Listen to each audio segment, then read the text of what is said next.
الشيطان الرجيم بسم الله الرحمن الرحيم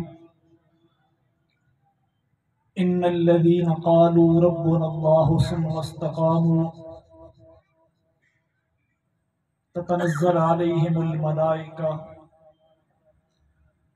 ألا تخافوا ولا تحزنوا وأبشروا بالجنة صدق الله العظيم۔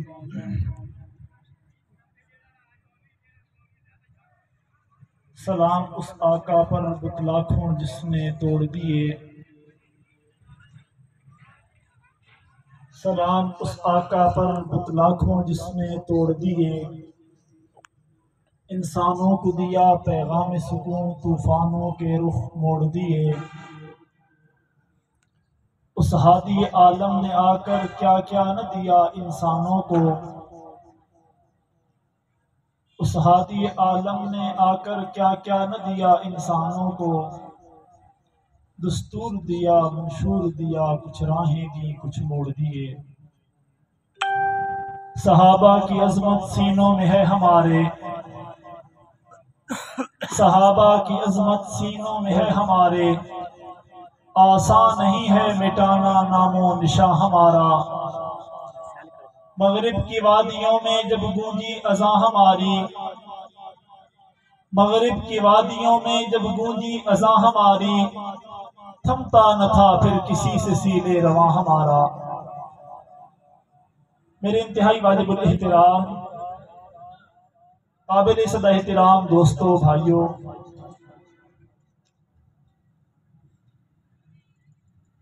اللہ رب العزت نے آج ہمیں اس بابرکت محفل میں اکٹھا ہونے کا موقع عنایت فرمایا۔ اسٹیج پر علماء اکرام موجود ہیں اور اس وقت جو ہمارے مشورے کے مطابق تھا میرا وقت مکمل ہو چکا، ختم ہو چکا۔ میں بس چھوٹی سی حاضری اپنی لگوانا اس محفل میں، اس پروگرام میں سعادت سمجھتا ہوں۔ اللہ رب العزت کی ذات نے کائنات پر بہت سارے احسانات کیے، ان احسانات میں سے ایک احسان تھا نبی اکرم صلی اللہ تعالی علیہ وسلم کو دنیا میں بھیجنا۔ آپ صلی اللہ تعالی علیہ وسلم کو جب دنیا میں بھیجا گیا،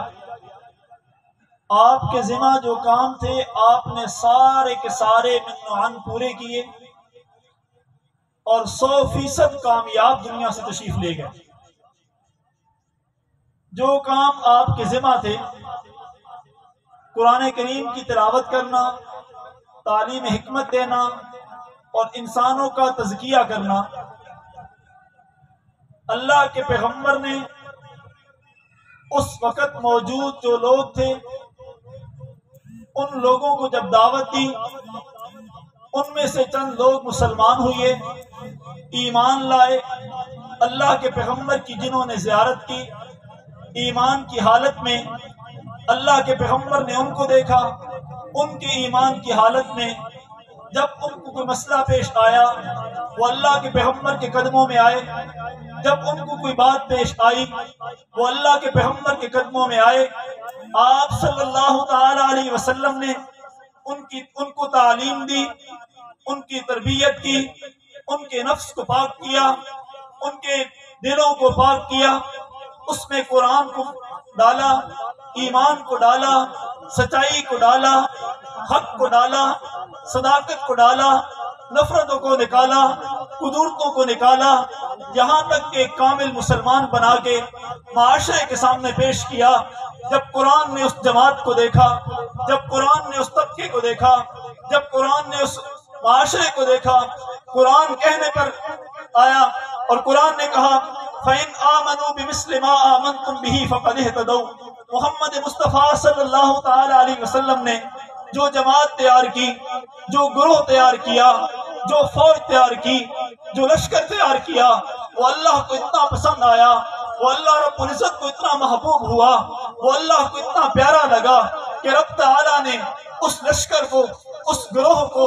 اس جماعت کو دنیا کے لیے آئیڈیل بنایا اور کہا زمانے والوں، اے دنیا جہاں کے لوگوں، اگر تم ایمان لانا چاہتے ہو فَإِنْ آمَنُوا بِمِثْلِ مَا آمَنْتُمْ بِهِ فَقَدْ اهْتَدَوْا، ان جیسا ایمان لاؤ گے تو قابل قبول ہوگا، اگر ان جیسا ایمان نہیں ہوگا تو تمہارا ایمان قابل قبول نہیں ہوگا۔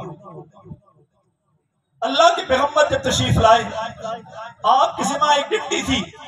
لوگوں کے دلوں کو پاک کرنا۔ آپ نے لوگوں کے دلوں کو پاک کیا۔ وہ لوگ جو گھوڑا دوسرے گھوڑے سے پہلے پانی پینے پر صدیوں رہا کرتے تھے، وہ اسلام پر کٹ مرنے کے لیے تیار ہوئے،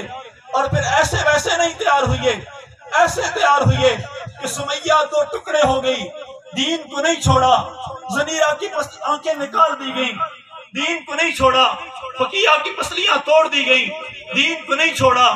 ابو بکر کے گلے میں دوپٹہ ڈال کے مکہ کی گلیوں میں گھسیٹا گیا، دین کو نہیں چھوڑا، عمر کو مصلی رسول پہ ذبح کر دیا گیا، دین کو نہیں چھوڑا، عثمان کو مسجد نبوی کی پڑوس میں 40 دن تک بھوکا پیاسا رکھ کے ذبح کر دیا گیا، شہید کر دیا گیا، آپ کی بیوی کی انگلیاں کاٹ دی گئیں، آپ کی لاش کو اٹھا کے گھر کے ایک ڈھیر کے اوپر پھینک دیا گیا، 3 دن تک آپ کی لاش پہ گور و کفن پڑی رہی، لیکن دین اسلام سے نہیں پھرے، 40 دن کی بھوک برداشت کی، 40 دن کی پیاس برداشت کی، محمد مصطفیٰ صلی اللہ علیہ وسلم کے مدینہ میں خون نہیں بہنے دیا، محمد مصطفیٰ صلی اللہ علیہ وسلم کے دین کو نہیں چھوڑا۔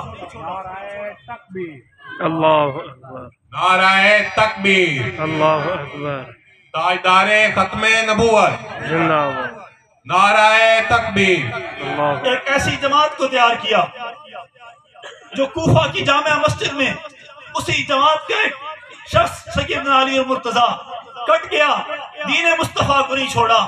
پھر اسی علی کی اولاد کربلا کے میدان میں ذبح ہو گئی، سیدنا حسین رضی اللہ تعالیٰ عنہ سمیت 9 بیٹے شہید ہو گئے، 72 افراد شہید ہو گئے، دین اسلام پر آنچ نہیں آنے دی۔ یہ وہ جماعت تھی جس جماعت کے بارے میں رب نے کہا فَإِنْ آمَنُوا بِمِثْلِ مَا آمَنْتُمْ بِهِ فَقَدْ اهْتَدَوْا۔ لوگوں،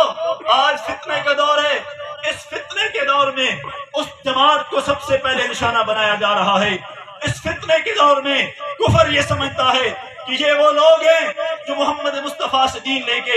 امت تک پہنچا گئے ہیں۔ آج اس امت کی نگاہ میں اس جماعت کو مشکوک کر دو، اگر وہ جماعت مشکوک ہو گئی دین اسلام مٹ جائے گا۔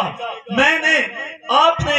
اس سارے کفر کا مقابلہ کرتے ہوئے اس جماعت پر پہرا دینا ہے، اس عظیم لشکر پر پہرا دینا ہے، اس عظیم گروہ پر پہرا دینا ہے، اس اسلام کی بنیاد پر پہرا دینا ہے، اس اسلام کی جڑ پر پہرا دینا ہے، اس اسلام کے اساس پر پہرا دینا ہے۔ یہ اساس اگر مضبوط رہی، یہ جڑ مضبوط رہی، یہ بنیاد مضبوط رہی، یہ گروہ مضبوط رہا، یہ لشکر مضبوط رہا، یہ جماعت مضبوط رہی، پورے کا پورا دین محفوظ رہے گا، پورے کا پورا اسلام محفوظ رہے گا، نماز روزہ حج زکوٰۃ تمام اعمال محفوظ رہیں گے۔ اگر اس جماعت پر حرف آ گیا تو سمجھو کہ پورے کے پورا اسلام مٹانے کی کوشش کی جا رہی ہے۔ میں نے اور آپ نے اس جماعت پر پہرا دینا ہے، اس لشکر پر پہرا دینا ہے، اور رب نے جو آئیڈیل بنا کے امت کے سامنے پیش کیا تھا، لوگوں کو وہ آئیڈیل دکھانا ہے۔ لوگوں، یہ وہ جماعت ہے جو اس جماعت کا ایک فرد 40 دن تک سولی پر لٹکا رہا، سولی سے لٹکنے سے بچ سکتا تھا اگر محمد مصطفیٰ کا دامن چھوڑ دیتا، اس سولی پر لٹکنا اس نے گوارا کیا، محمد مصطفیٰ کا دامن نہیں چھوڑا۔ آج ہمیں ان سے دور کرنے کی کوشش کی جا رہی ہے۔ کبھی کوئی جیلم سے مرزا قادیانی کا جانشین انجینئر محمد علی مرزا کی شکل میں اٹھتا ہے، کبھی کہاں سے کوئی فتنہ اٹھتا ہے اور آ کے صحابہ اکرام پر تان و تشیح کرتے ہیں۔ میں اپنے نوجوانوں سے یہ گزارش کروں گا، ہر شخص کی ایک حد مقرر ہے۔ اللہ رب العزت ہمارے خالق و مالک ہیں، پیغمبر مصطفیٰ صلی اللہ علیہ وسلم میرے اور آپ کے آقا ہیں، آپ کی مقدس جماعت صحابہ اکرام معیار حق ہے، آپ کا مقدس خاندان ہمارے لیے بڑی ہی ادب کے قابل ہے۔ ہر شخص کو اپنے جگہ پر رکھنا ہے، آگے تابعین، تبع تابعین، ائمہ اکرام جتنے لوگ ہیں سب کو اپنے اپنے درجے پہ ماننا ہے۔ 4 امام چاہے اہل سنت کے مشہور امام ہو یا 12 امام جو اہل سنت کے امام ہیں حقیقت میں وہ ہوں، وہ سارے کے سارے ہمارے بڑے ہیں، لیکن 12 امام معصوم نہیں ہیں۔ یہ نہیں کہ نبوت سے زیادہ ان کا درجہ ہے، اللہ کے ولی ہیں، نیک لوگ ہیں، خاندان اہل بیت کے ہیں، پہلے امام سیدنا علی ہیں جو خلفاء میں چوتھے درجے کی حیثیت پر مانتے ہیں۔ ہم نہ کسی کا درجہ کم کرتے ہیں نہ کسی کا درجہ بڑھاتے ہیں، ہم اپنے پیارے آقا سے لے کر اور اپنے آقا سے نسبت رکھنے والی ہر چیز کے ماننے والے لوگ ہیں۔ انشاءاللہ زندگی رہی ہم جان لٹا دیں گے، لیکن آقا علیہ السلام یا آپ کی جماعت یا آپ کے خاندان پر کسی قسم کی آنچ نہیں آنے دیں گے انشاءاللہ۔ وآخر دعوانا الحمدللہ۔ ماشاءاللہ۔